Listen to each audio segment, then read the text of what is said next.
Good morning friends. Study with Pankaj में आपका स्वागत है।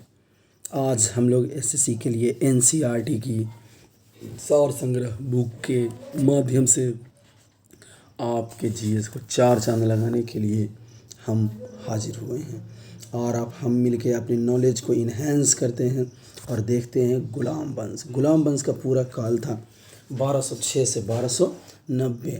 गुलाम वंश की स्थापना कुतुबुद्दीन ऐबक ने किया था। ये 25 जून 1206 में कुतुबुद्दीन ऐबक का राज्याभिषेक लाहौर में किया। कुतुबुद्दीन ऐबक अपनी राजधानी लाहौर को घोषित किया। यहाँ के कुछ इम्पोर्टेंट फैक्ट। भारत में तुर्की शासन का संस्थापक कुतुबुद्दीन ऐबक को माना जाता है। कुतुबुद्दीन ऐबक सुल्तान की उपाधि धारण नहीं किया, इसने केवल मलिक और सिपहर सलाहकार के उपाधि धारण किया। आगे आते हैं और देखते हैं। कुतुबुद्दीन ऐबक को उदारता के लिए अत्यधिक दान देने वाला, इसीलिए उसको लाख बख्श कहा गया है। आगे आप लोग समझने का प्रयास करेंगे और देखेंगे कि क्या हुआ इसके साथ। समझते हैं। कुतुबुद्दीन ऐबक अधिक लाभ दिया। उसके बाद देखिए, ये अत्यंत सुरीली आवाज़ में कुरान पढ़ने के कारण इसे कुरान खां भी कहा गया। सुरीली आवाज़ में कुरान पढ़ने के कारण भारत के प्रसिद्ध मस्जिद कुतुब उल इस्लाम की स्थापना कुतुबुद्दीन ऐबक ने ही करवाया। आगे बढ़ते हैं और देखते हैं। कुतुबुद्दीन ऐबक ने सूफी संत ख्वाजा कुतुबुद्दीन बख्तियार काकी के नाम पर यानी सम्मान में कुतुब मीनार का निर्माण प्रारंभ करवाया। कुतुबुद्दीन ऐबक की मृत्यु चौगान खेलते समय, यानी इसी को बोलते हैं हम लोग पोलो, और पोलो में 4 प्लेयर होता है।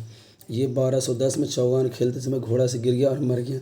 मैं आप लोग के सामने एक ट्रिक प्रस्तुत कर रहा हूँ जो आपके लिए बहुत इम्पोर्टेंट होगा कि P4 बास्केटबॉल वाली ने जिम खोला। ठीक है, इससे होगा कि P4 बास्केटबॉल वाली ने जिम खोला, है ना। अब इसमें से समझ लीजिएगा 4 5 6 ऐसे करके हम बनाए हैं। अब P4 लिखा हुआ था, क्या था P4 तो पोलो हो गया।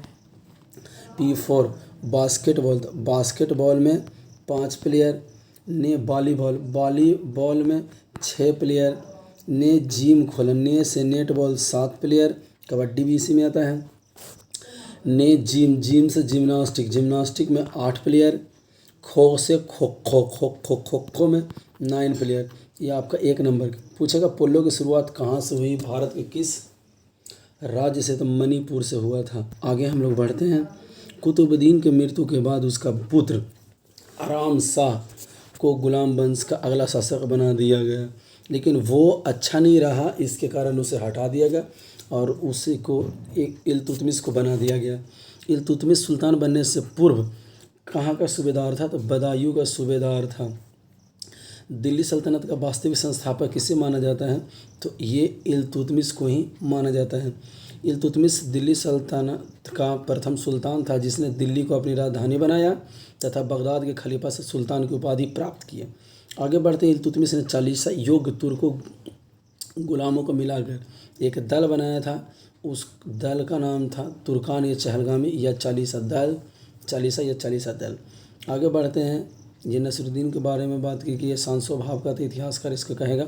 आगे हम लोग देखते हैं और समझने का प्रयास करते हैं, है ना। इस प्रकार से आप लोग इसको ना नोट्स बनाया करिए। PDF सब लोग रख लेता है, लेकिन इसको नोट्स नहीं कोई बनाता, क्योंकि मैं ना एक स्टोरी वाइज आपको ना ये बताने जा रहा हूँ। आप ध्यान से देखेंगे तो आपको समझ में आ जाएगा 2-4 वीडियोज़ में। मंगोल आक्रमणकारी चंगेज खां भारत के उत्तर पश्चिम सीमा पर किसके शासनकाल में आया, इल्तुतमिश के आया। इल्तुतमिश ने इक्ता व्यवस्था का प्रारंभ किया। इक्ता एक अरबी शब्द है जिसका अर्थ होता है भूमि को लेने वाला, इक्तादारी कहलाता है। ठीक है। 1236 में दिल्ली की गद्दी पर बैठने वाला प्रथम और अंतिम मुसलमान शासिका इसकी पुत्री होती है। इसकी पुत्री का नाम है रजिया सुल्तान। अब आगे बढ़ते हैं कि रजिया सुल्तान बनने से पश्चात गुलाम याकूत से, है ना, एक पद नियुक्त कर दी थी जिसका नाम था अमीर आखूल, है ना। बनने के बाद रजिया सुल्तान ना विद्रोही यानी अब इसकी ना हत्या हो जाती आखूर की, क्योंकि लोगों को अच्छा नहीं लगता इसके बारे में। तो ये अपने विपक्षियों के अमीर लड़कों से शादी कर लेता है। समझ गए।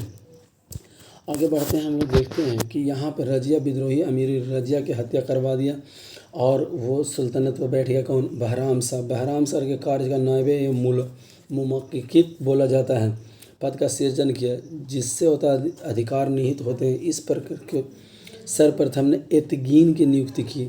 एतगीन। आगे बढ़ते हैं, दिल्ली सल्तनत के किस शासक ने बलबन को नायबे ए मुमालिकी पद नियुक्त किया? तो नसरुद्दीन महमूद ने, क्योंकि ये हुआ कि इसको ना चालीसा दल से मुक्त कर देता है, इसलिए ये पद होता है। बलबन को उलू खां की उपाधि किसने दी? नसरुद्दीन महमूद। ठीक है, आगे बढ़ते हैं। दिल्ली सल्तनत का सुल्तान बनने से पश्चात कुरान चहलगामी को किसने समाप्त कर दिया? बलबन ने कर दिया। आगे हम लोग बढ़ते हैं और देखते हैं अपने विरोधियों को कठोर लौह रक्त की नीति यानी ब्लड एंड आयरन की पॉलिसी पालन करने के लिए सुल्तान बलबन एक प्रथम सुल्तान था जिसने राजत्व के सिद्धांत को प्रतिपादित किया, और वो अपने आप को नहीं, मतलब ईश्वर द्वारा प्रदत्त नियायती खुदाई राजा को जिले इलाही ईश्वरी छाप कहा गया। सिजदा और पाबोस दरबार में प्रारंभ करने वाला सुल्तान ही बलबन है। बलबन बलबन को किस नाम बलबन ने किस नाम से सैन्य विभाग के दीवाने ए अरज के नाम से दिया? गुलाम वंश का अंतिम शासक क्यूमरस था। ये बच्चा ऐसे ये 1.5 साल का बच्चा है। ठीक है, आगे बढ़ते हैं। इतिहासकार के बारे में आपको बता ही दिए थे कि आदम का सुल्तान। देखिए यहाँ पे लिखा हुआ है कि नसरुद्दीन महमूद एक शांत स्वभाव वाला व्यक्ति था। इतिहासकार सिराज ने इसे दिल्ली के आदम सुल्तान कहा है। आगे हम लोग बढ़ते हैं और देखते हैं खिलजी वंश। अब देखिए यहाँ से समझने का प्रयास कीजिएगा। खिलजी वंश का पूरा टाइम है 1290 से 1320 तक। अब हम लोग बढ़ते हैं और देखते हैं दिल्ली सल्तनत की अगली पेशकश है खिलजी वंश। खिलजी वंश के बारे में हम लोग जानते हैं। गुलाम वंश के बाद 1290 में खिलजी वंश की स्थापना हुई। जलालुद्दीन खिलजी, यह एक 70 वर्ष का बूढ़ा था जिसने वो कैमूरस को हत्या कर दिया और हत्या करने के बाद खुद बन गया। लौ एवं रक्त की नीति को त्याग कर इसने उदारीकरण की नीति अपनाई और प्रथम सुल्तान यही था। अनुसरण करने वाला प्रथम था जिसका नाम था जलालुद्दीन फिरोज शाह खिलजी।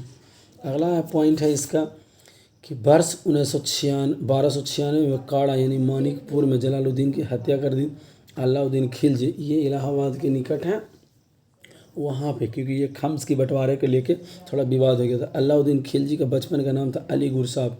ये आपके पेपर में बहुत पूछा गया है एसएससी में, आप लोग ध्यान देंगे। हम आपको प्रीवियस ईयर का भी क्वेश्चंस आपको चला देंगे। जलालुद्दीन की हत्या के बाद अलाउद्दीन खिलजी ने अपना राज्याभिषेक बलबन के लाल महल में करवाया था। अलाउद्दीन एक साम्राज्यवादी शासक था। विश्व विजेता प्राप्त करने के साथ साथ नए धर्म की स्थापना करना चाहता था। यही क्वेश्चन आएगा कि ये कौन सा धर्म चाहता था, तो ये एक नया धर्म अपनाना चाहता था। राज्याभिषेक के बाद सिकंदर सानी और द्वितीय सिकंदर की उपाधि धारण किसने किया? अलाउद्दीन खिलजी ने किया। आगे बढ़ते हैं। सुल्तान बनने के पश्चात अलाउद्दीन ने प्रथम आक्रमण रायकर्ण गुजरात के शासक पर किया। अब यहाँ से क्या होता है ना, ये कहानी भी है, कहानी आपको क्लास में मिल जाएगा। आगे बढ़ते हैं। अलाउद्दीन के सेनापति है मलिकाफुर। गुजरात विजय के दौरान नुसरत खां 1000 दिनारी में खरीदा था, इसलिए उसे 1000 दिनारी भी कहा जाता।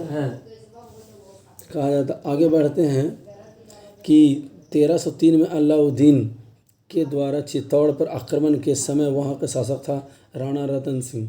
विंध्याचल पर्वत श्रेणी को पार करके दक्षिण भारत पर आक्रमण करने वाला प्रथम सुल्तान कौन है? अलाउद्दीन खिलजी। आगे बढ़ते हैं। अलाउद्दीन खिलजी के दक्षिण अभियानों का नेतृत्व मलिकाफुर कर रहा था। वारंगल के शासक, वारंगल जो अभी तेलंगाना में हो, वहाँ के शासक थे प्रताप रुद्रदेव द्वितीय ने मलिकाफुर को विश्व प्रसिद्ध कोहनूर हीरा भेंट किया और जिसे ले जाकर किसे दे दिया? अलाउद्दीन खिलजी को ये भेंट कर दिया। अगला यहाँ पे लेकर पद्मावत मोहम्मद जायसी के अनुसार अलाउद्दीन की रानी पद्मावती की सुंदरता के कारण चित्तौड़गढ़ पर आक्रमण होता है। ठीक है, अब आगे हम लोग देखते हैं, यहाँ से थोड़ा सा बढ़ते हैं और ये देखते हैं इसका राज, जहाँ जहाँ ये दक्षिण भारत के पूरा अभियान देखते हैं। तो देवगिरी के शासक था रामचंद्र देव मलिकाफुर और 1307 में जीता। वारंगल का था रुद्र प्रताप देव मलिकाफुर 1309 में। ये प्यारे बच्चों आप लोगों के लिए बहुत ज़रूरी है, ये बहुत ज़रूरी आपको जानने की ज़रूरत है, क्योंकि ये ना पेपर में पूछता है अक्सर। हाँ, वारंगल पूछ दिया। द्वार समुद्र वीर बल्लभ थर्ड थे वहाँ पर। मलिकाफुर ये भी एक साल बाद यानी 1310 में। पांडे था वीर पांडे, मलिकाफुर ही हैं और वो नेतृत्व करता है 1311 में। आगे बढ़ते हैं और समझने का प्रयास करते हैं। मलिकाफुर को सर्वप्रथम दक्षिण भारत राज्य पे आक्रमण किया था वो देवगिरी था। दिल्ली सल्तनत का वह सुल्तान कौन था जिसने नगद वेतन अस्थायी सेना का गठन किया? वो अलाउद्दीन खिलजी था। अलाउद्दीन खिलजी द्वारा सेना में भ्रष्टाचार रोकने के लिए कौन सी योजना अपनाई गई? घोड़े को दागने तथा हुलिया की प्रथा अपनाई गई, है ना। चतराई कर, गृह कर यानी घारी चरी अलावा प्रथम सुल्तान, इसको अलाउद्दीन खिलजी को। ये आप लोगों की किताब में, ये एनसीईआरटी के बुक्स में मिलेगा। आप लोग से अनुरोध है कि आप लोग ना एनसीईआरटी के बुक को ना फॉलो कीजिए, बाकी तो सारे बुकें हैं ही। सर्वाधिक मंगोल आक्रमण किसके शासनकाल में? वो अलाउद्दीन खिलजी के टाइम में। दिल्ली सल्तनत का वह सुल्तान जिसने स्वयं को, है ना, स्वयं को घोषित किया था, मुबारक शाह खिलजी है। घोड़े के नाल के आकार का मेहराब, यानी इस प्रकार से इस मेहराब बनता है, इसको मेहराब बोलते हैं। अलाई दरवाज़ा सर्वप्रथम दिल्ली में बनाए गए थे, मेहराब वाला। आगे बढ़ते हैं। अलाउद्दीन द्वारा सैनिकों को सस्ते मूल्य पर वस्तुएं प्रदान करने बाजार नियंत्रण की नीति अपनाई गई। उसके लिए कई विभाग और कई अधिकारी की नियुक्ति की गई, जिसमें से कुछ प्रमुख हैं, जिसका नाम है बरीद ए मंडी बाजार निरीक्षक, सहाना ए मंडी बाजार अधीक्षक, दीवाने ए रियायत बाजार नियंत्रक, मनहाय गुप्तचर।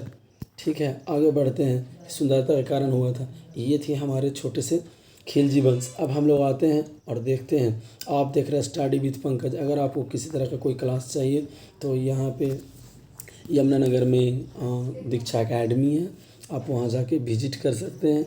इसकी 2 ब्रांचेज है, एक जगाधरी में और एक यमुनानगर में, रमेश आइसक्रीम के सामने नियर फाउंटेन चौक। आगे बढ़ते हैं और देखते हैं तुगलक वंश। तुगलक वंश का पूरा पीरियड आप लोगों के सामने है, 1320 से 1414 तक।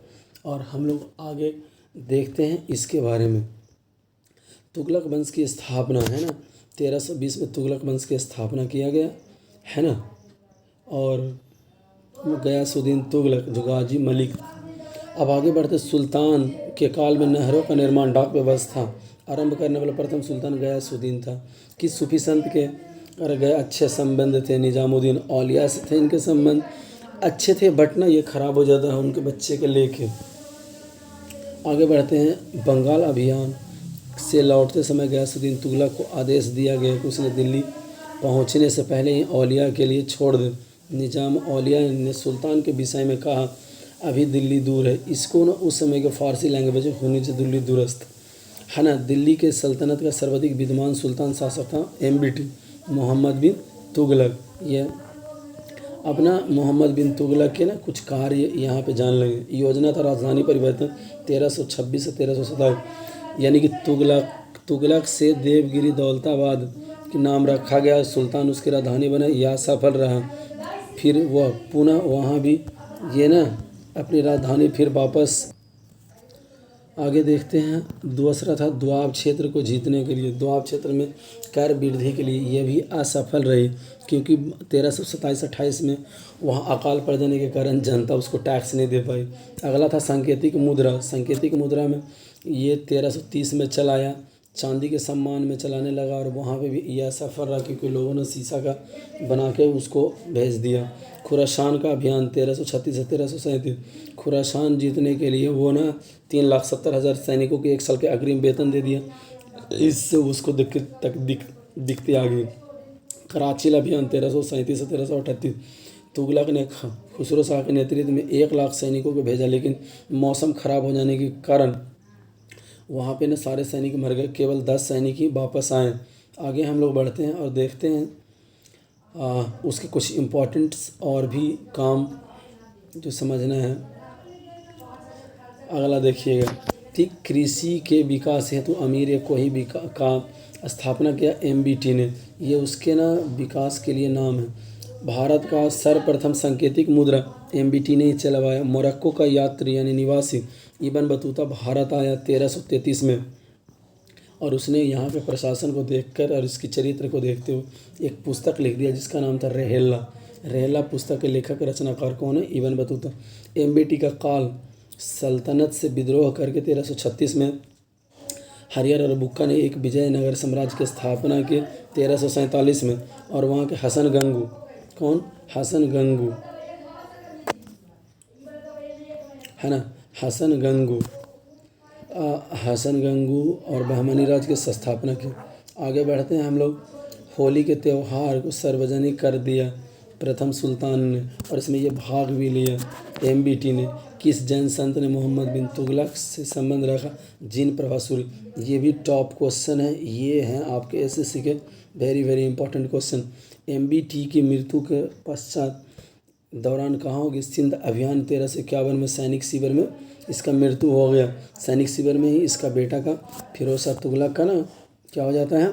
सबसे पहले राज्याभिषेक करता है। लोक निर्माण के लिए जाना जाता है। टोपरा जो आपके शहर यमुनानगर डिस्ट्रिक्ट में पड़ता है, मेरठ में, 2 स्तंभ करवाए फिरोज शाह तुगलक ने। 2 अशोक स्तंभ था, है ना, उसको दिल्ली ले गया था। सबसे अधिक गुलाम सुल्तान, सबसे अधिक गुलाम किस सुल्तान के दरबार में थे? तो फिरोज शाह तुगलक। ब्राह्मणों पर जजिया कर लगाने वाला यही है सबसे पहले, कौन? फिरोज शाह तुगलक। हक ए सर्व नामक सिंचाई के लिए किया था, ये किसने कराया? फिरोज शाह तुगलक ने। फिरोज शाह तुगलक, फिरोज शाह के काल में स्थापित कुछ विभाग है। दीवाने ए बंदगन, जिसको दासों को देख रेख के लिए दीवाने ए इस्तिहाक, इसको पेंशन देने के लिए कहते हैं। दीवानी ए खराज, असहाय लोगों की मदद। दिल्ली सल्तनत के सुल्तान, दिल्ली सल्तनत के तुगलक वंश का अंतिम शासक नसरुद्दीन महमूद था। नसरुद्दीन महमूद था। अब यहाँ पे लिखा हुआ है कि पद्मावत मोहम्मद बाई जैसी के अनुसार है, अलाउद्दीन के अनुसार, है ना। यानी कि यहाँ पे आगे हम लोग थोड़ा सा देखते हैं कि नसरुद्दीन महमूद, देखिए यहाँ पे पढ़िएगा लास्ट लाइन है कि नसरुद्दीन महमूद शासन के मध्य एशिया के शासन के सेना नायक में तैमूर ने वर्ष 1398 में भारत पर आक्रमण किया था। ये आपको जानना था। अब अगले दिन आपके सामने सैयद वंश और लोधी वंश का वीडियोस आपको मिलेगा। आप देख रहे हैं स्टडी विथ पंकज। कोई भी तकलीफ़ परेशानी हो आप मैसेज करें, है ना, और आपकी समस्या का समाधान होगा। आशा करते हैं कि आपको मेरे द्वारा दिया गया वीडियो आपको समझ में आएगा। फिर से मैं आपको दोहरा रहा हूँ कि अगर किसी तरह का आपको क्लास चाहिए ऑफलाइन, अगर आप यमुनानगर से आसपास के हैं तो आप दीक्षा अकेडमी ज्वाइन कर सकते हैं। थैंक यू, आपका दिन शुभ हो।